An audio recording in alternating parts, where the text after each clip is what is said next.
Day one was a little chaotic. Oh, that's for the wrong date. That's the wrong flight. My friends, rush hour. But today we are well rested and nourished from yesterday's food tour. Granadilla. Day 2 in Peru. Get ready to see Lima through a new lens as we dive into mysterious side streets, wander abandoned landmarks, explore secret tunnels and eerie ruins, spooky street performances, and unexpected wonders. But first, breakfast, and even better than endless food choices is this gorgeous view. Not that one, although he's great too. Come on through, right this way. We've got the perfect table waiting for you. Known as the culinary capital of Latin America and for its historical significance, today we explore both. What do you see here? This looks yummy. Watermelon, tamales, potatoes, rice, paired alongside coffee. Caffeine much needed for our full day of adventure ahead. And an interesting croissant. Look at this really interesting croissant. It's like, looks like maybe raspberry, but after our fruit tour, could be anything. This is P and I'm J, and this is your best day. In this series, we'll be taking you day by day through Peru, from the streets of Lima and depths of Sacred Valley to the Inca Trail and peaks of Machu Picchu, all guided by Gate 1. We leave the hotel and Uber our way to downtown. 30 minutes and 31 soles later, we arrive. Downtown Lima is a separate neighborhood and has its own historic center nestled among modern buildings. We'll aim to cover as many of the main sites as possible, starting from the Lima Main Square. It's actually really exciting. Lima's historic center is a UNESCO World Heritage Site. Francesco Pizarro founded it as the City of Kings in 1535. The square is surrounded by awe-inspiring architecture. In the center, a spectacular bronze fountain built in 1650. Unfortunately blocked off today, but don't worry, we'll get a closer look tomorrow. To the east, bright colonial-style buildings and the Lima Cathedral with its twin towers and the connected Archbishop's Palace of Lima. The north, the government palace and former home of Pizarro himself. It is the oldest Spanish palace in Peru. Tours are by reservation only, but you can see the changing of the guard every day at noon.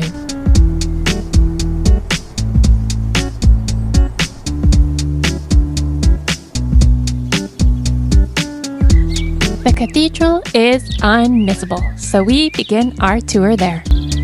Pizarro founded Lima Cathedral as the city's first church in 1535. It has been rebuilt many times since then. Interestingly, the cathedral hosts the remains of Pizarro himself. If that's your thing, head to the small side chapel just to the right after you enter.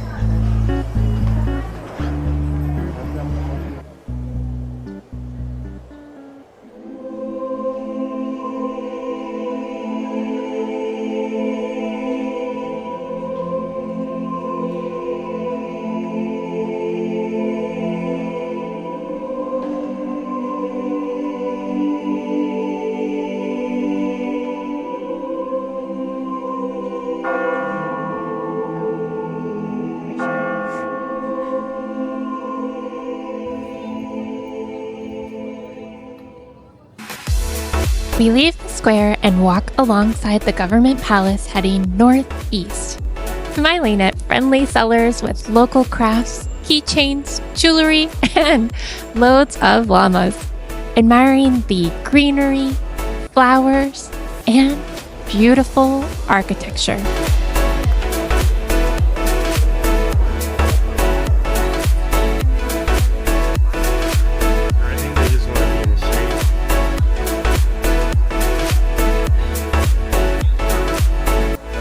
If you choose to visit only one museum in downtown Lima, make it the Convent of San Francisco. Established around 1674 and one of the largest convents in Latin America. Yeah, you have to purchase a ticket.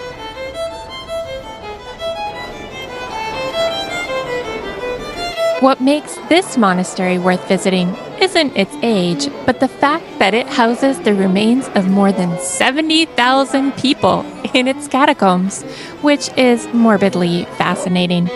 The entrance fee is 15 soles, but includes a 45-minute tour. Sadly, photos are not allowed. In addition to the endless skulls and bones, you'll find a gorgeous library with 20,000 ancient texts, beautiful tiled cloisters, original paintings, some with earthquake damage and their faces mysteriously scratched out, and a Last Supper painting with very cool indigenous elements. Just behind the convent is a park, and the next stop on our walking tour. All right, let's head on in.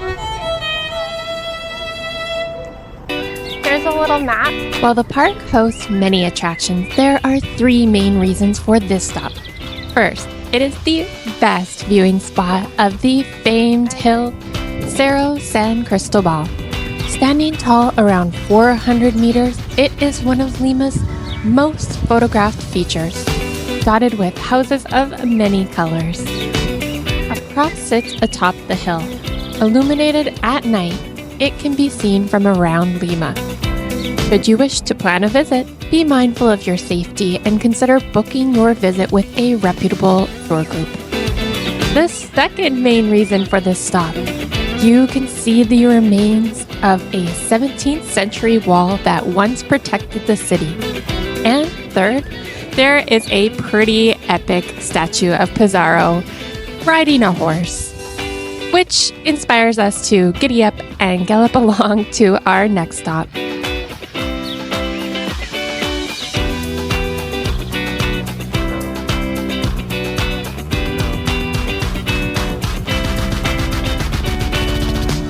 An abandoned but very beautiful train station. Built in 1912, this was the centerpiece of the continent's first railway line. It now houses a cultural institution dedicated to celebrating and promoting Peruvian literature. Entrance is free and well worth the visit.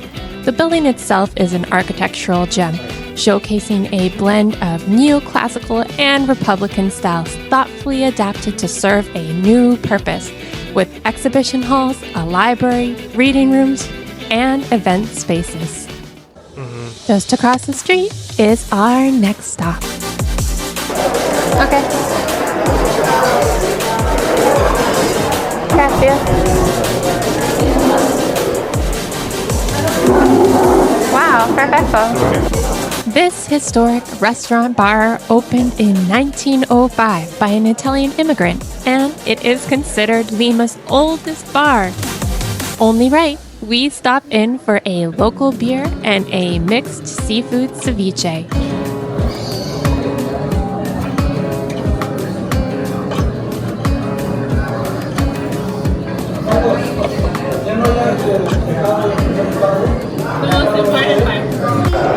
The moment you have been waiting for all day. Gracias. This fizzy pour you'll soon see is intentional. Ready? 1. It releases the beer's aroma for a more sensory experience. Look at that big head. 2. It controls the beer's carbonation, leading to a smoother, more balanced drinking and happier tummy. And 3. Extra head on a beer can give a better mouthfeel, making it richer and creamier to consume. You're welcome. Look at this bite. The fish is really big pieces.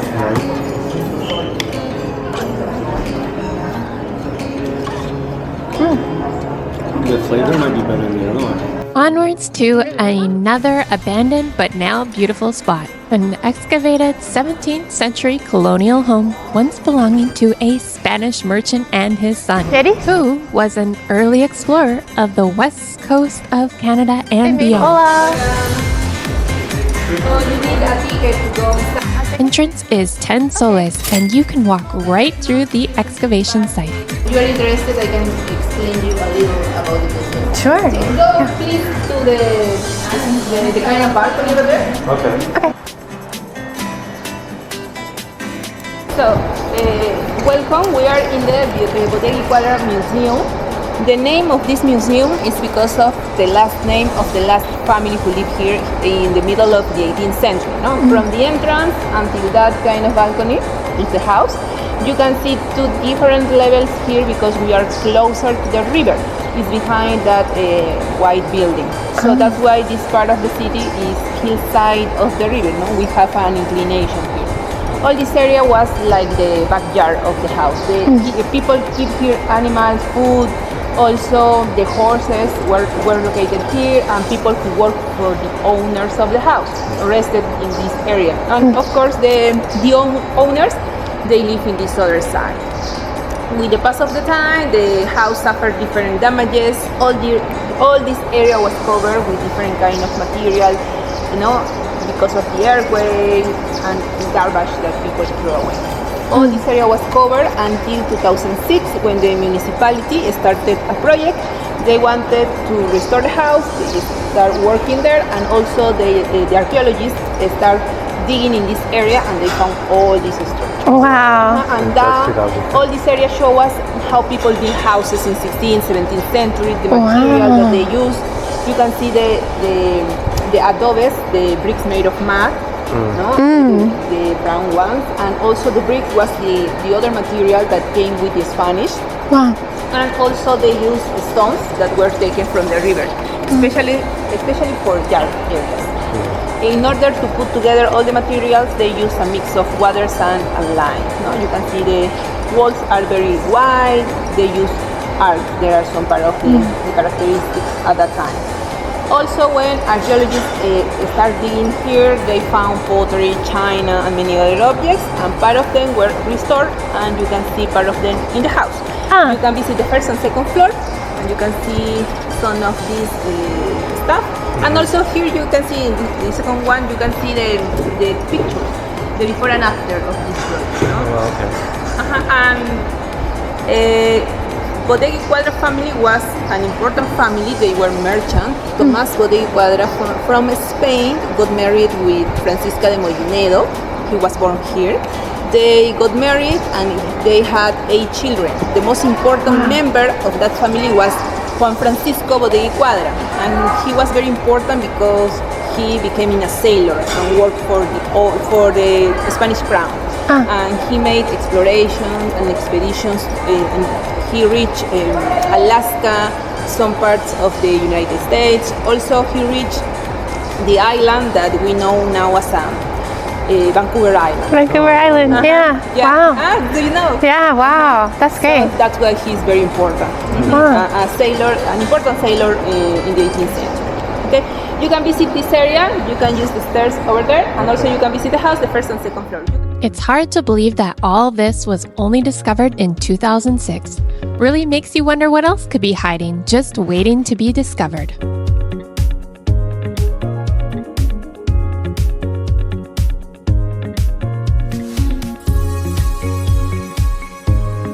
The day is hot, and I think we may need a kick of sugar to keep our energy high.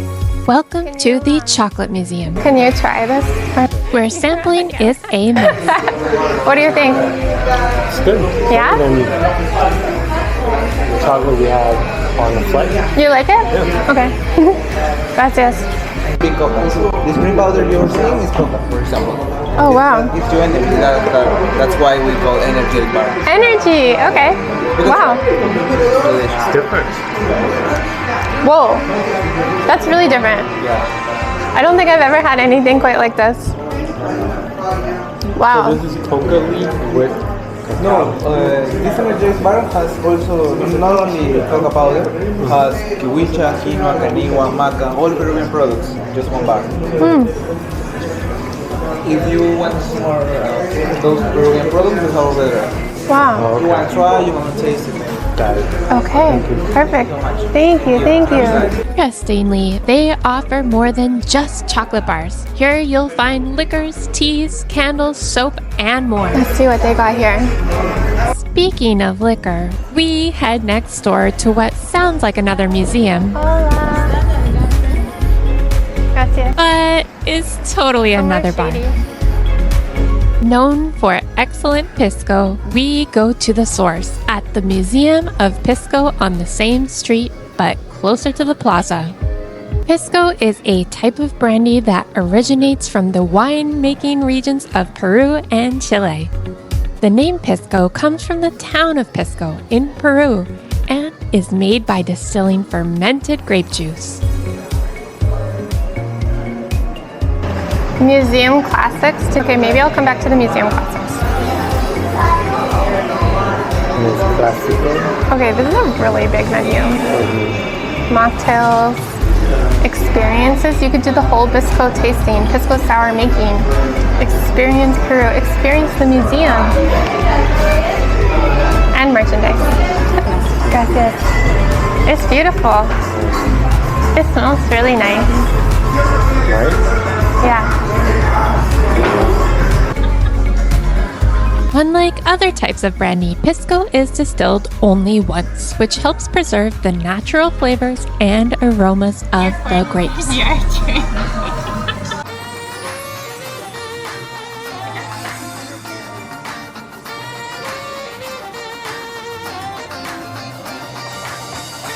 The most famous cocktail made with Pisco is the Pisco Sour. Originating in Lima, it's made with lime juice, simple syrup, egg white, bitters, and, of course, Pisco.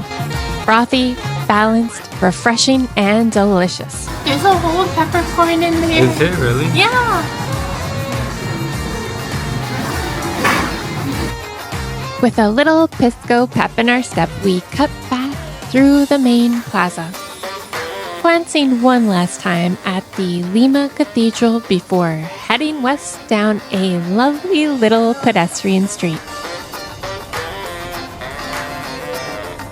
One block in, look carefully for the bronze lion on the south side door of the post office.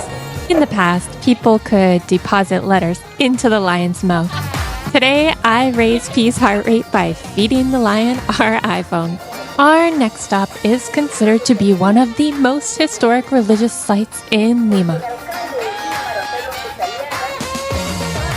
Dating back to the 16th century, it's been renovated several times and was undergoing further renovation at the time of our visit, preventing our entry into the tower, which is known for excellent views of the city.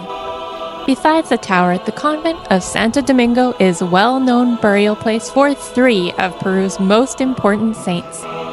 It's home to more than 25,000 ancient books and manuscripts. It was used as a prison and court of the Inquisition, and it's said that many of the prisoners were tortured in the dungeons of this building. At the time of Peru's independence, this church was one of the main centers of political and social activity. Catacombs exist here, and although they closed in the 19th century, you can still visit some of the mortal remains. It was also the scene of the first theatrical performance in Lima. Speaking of performances, the streets of Lima come alive with song.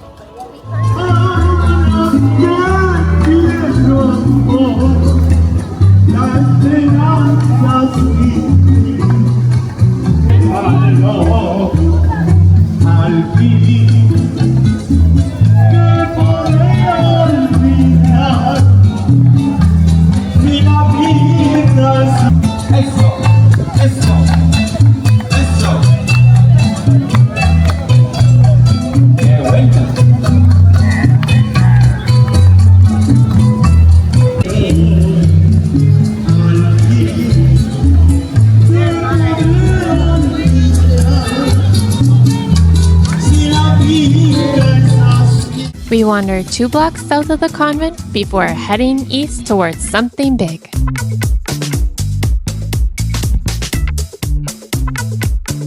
A 2 soles la mano estamos rematando el plátano de caja, señora. Plátano orgánico, plátano amarillito, señora. Plátano de lonchera. Friendly reminder, cars are king in Lima. Make sure you take care when walking and always look both ways. Welcome to the largest market in Lima. Each aisle, each stall, stocked end to end with vibrant colors. Fresh fruit, vegetables, meat, seafood, household goods, clothing, crafts, electronics, and unique gifts. This is a market. A market and a half, some might say. It's a one-stop shop for everyday needs and unique finds. Our tour guide yesterday explained that it's the shopping destination of choice for himself and his family. More than just a market, it serves as a community hub where locals gather, socialize, and conduct business. The Chinese influence on Peru is beautifully exemplified in its cuisine. Enter chifa, a unique culinary fusion. Chinese techniques and ingredients together with Peruvian flavors and local produce.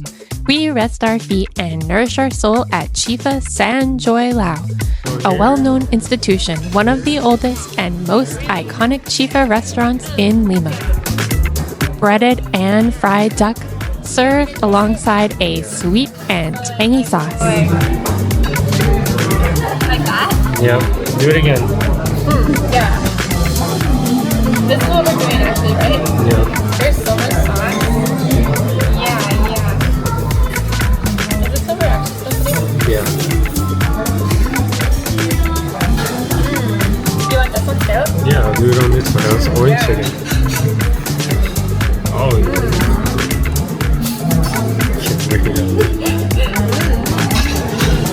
Bellies full, we continue to our next destination, The sun is setting. taking in the sights and sounds of Lima's Chinatown. Gracias. Bustling markets, traditional Chinese shops, it offers a feast for the eyes. It feels so light.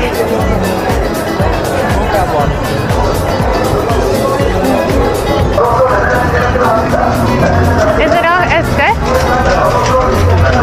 Okay.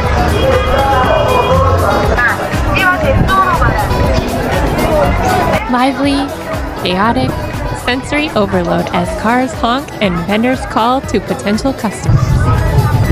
Wow. I feel like we might be in like Phuket, but it's a party over here. Yeah.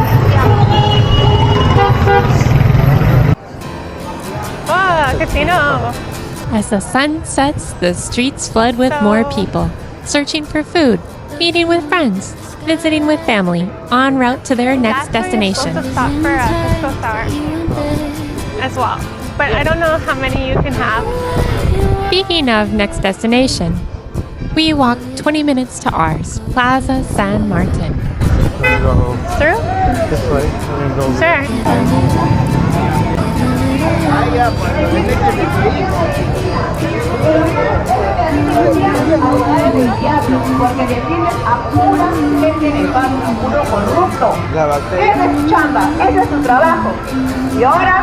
Considered one of the most beautiful squares in South America.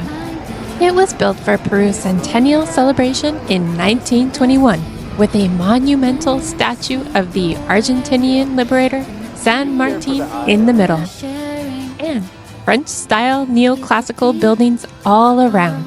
Wow, it is amazing. It's really gorgeous. Yeah.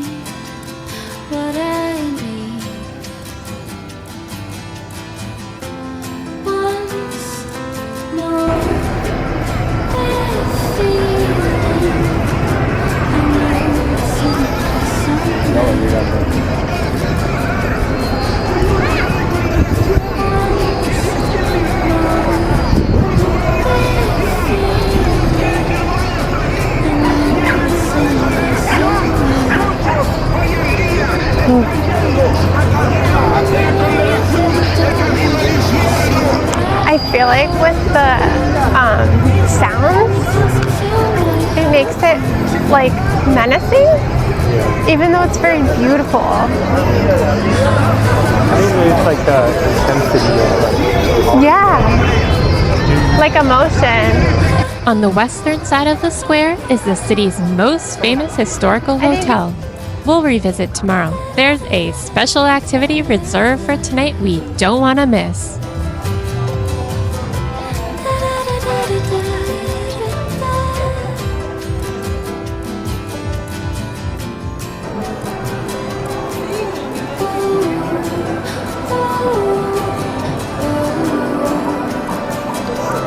Everybody's lined up for phone?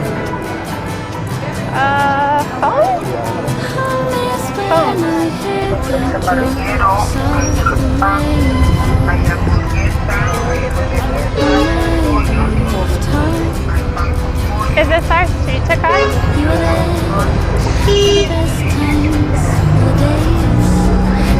Is this us? 10, 9, 8, 7, 6, 5, 4, 3. Comida llenecita, comida pesadilla, comida repletita, mamita, llévate 3 soles el kilo. A 10 soles el kilo, los kilos por todo, venga, mamita, venga, mamá.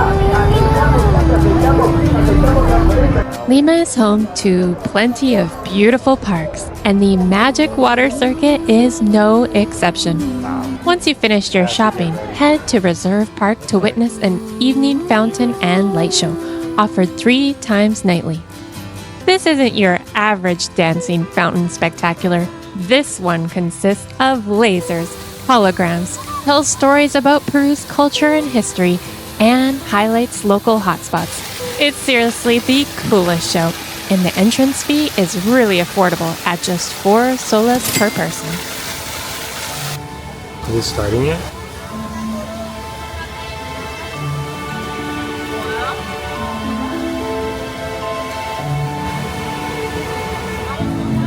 Oh, here we go.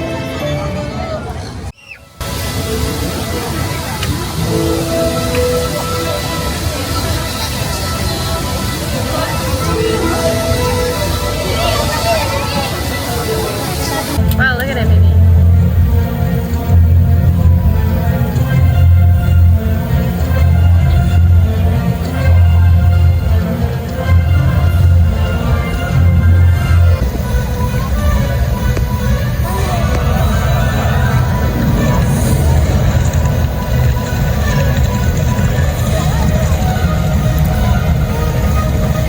Considered the largest collection of water fountains in the world, there are 13 major water fountains, including a water tunnel you can walk through.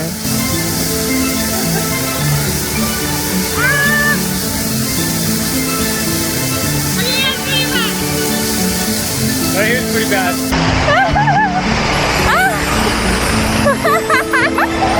Oh, go on in there!